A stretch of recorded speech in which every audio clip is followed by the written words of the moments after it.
Hello friends, இன்றைக்கி pumpkin sauce pasta எப்படி பண்ணுறதுன்னு பார்க்கலாம். அதுக்காக நான் தண்ணியில் கொஞ்சம் உப்பு போட்டு கொஞ்சமாக எண்ணெயும் ஊற்றி தண்ணியை நம்ம கொதிக்க விட்டுறணும். நம்ம எண்ணெய் எதுக்கு ஊற்றுறோன்னா பாஸ்தா அப்போ தான் ஒட்டாமல் உங்களுக்கு கிடைக்கும். இப்போ தண்ணி கொதிச்சிருச்சு. இப்போ நம்ம எடுத்து வச்சுருக்கிற பாஸ்தாவை அதில் போட்டுக்கலாம்.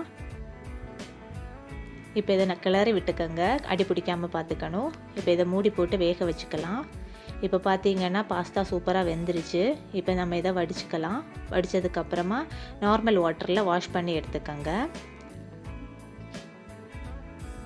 இப்போ ஒரு பேன் அடுப்பில் வச்சுக்கலாம். அதில் கொஞ்சமாக எண்ணெய் ஊற்றிருக்கேன். எண்ணெய் எதுக்கு ஊற்றினேன்னே ஃபஸ்ட்டே பட்டர் போட்டுட்டிங்கன்னா பட்டர் கரிஞ்சிடும். ஸோ அதனால தான் கொஞ்சமாக எண்ணெய் ஊற்றினதுக்கப்புறம் பட்டர் போட்டிருக்கேன். இப்போ ஒரு ஹாஃப் வெங்காயம் அதில் போட்டிருக்கேன். கூடவே 4 பல் பூண்டு போட்டிருக்கேன். இப்போ இதில் ஒரு 7-8 முந்திரி பருப்பு போட்டிருக்கேன்.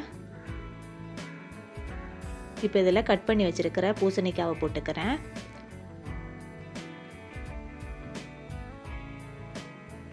இப்போ இதில் தேவைக்கு உப்பு சேர்த்துக்கோங்க. சேர்த்ததை நல்லா மிக்ஸ் பண்ணிக்கோங்க. இப்போ நம்ம இதில் தேவைக்கு தண்ணி ஊற்றி இதை வேக விட்டுறலாம்.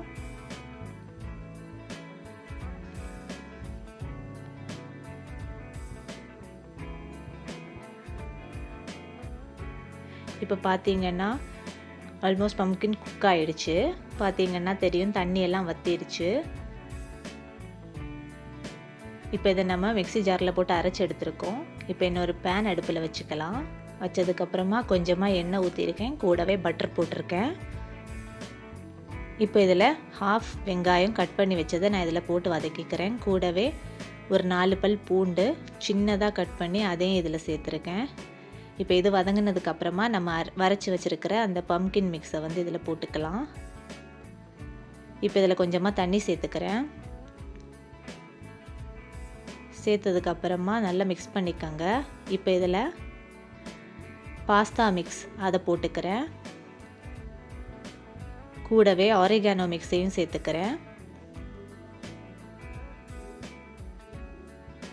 இப்போ இதை நல்லா கலந்து விட்டுக்கோங்க.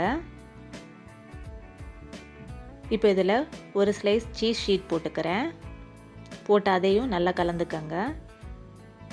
இப்போ இதில் நம்ம வேக வச்சுருக்கிற பாஸ்தாவை போட்டுக்கலாம். இப்போ சாஸும் பாஸ்தாவும் நல்லா மிக்ஸ் ஆகிறது மாதிரி மிக்ஸ் பண்ணிக்கோங்க. இப்போ நான் இதில் கொஞ்சமாக பால் ஊற்றிக்கிறேன். பால் ஊற்றி மிக்ஸ் பண்ணதுக்கப்புறமா அமுல் ஃப்ரெஷ் க்ரீம் கொஞ்சம் ஆட் பண்ணிக்கிறேன்.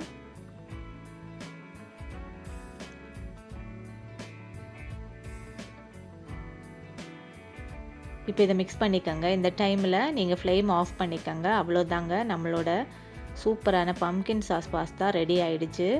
இதை சூடாக சாப்பிட்டிங்கன்னா செம டேஸ்ட்டாக இருக்கும். நீங்களும் உங்கள் வீட்டில் ட்ரை பண்ணி பாருங்கள். இந்த வீடியோ உங்களுக்கு பிடிச்சிருந்தா லைக் பண்ணுங்கள், கமெண்ட் பண்ணுங்கள், ஷேர் பண்ணுங்கள். மறக்காமல் சப்ஸ்கிரைப் பண்ணுங்கள். தேங்க்ஸ் ஃபார் வாட்சிங்.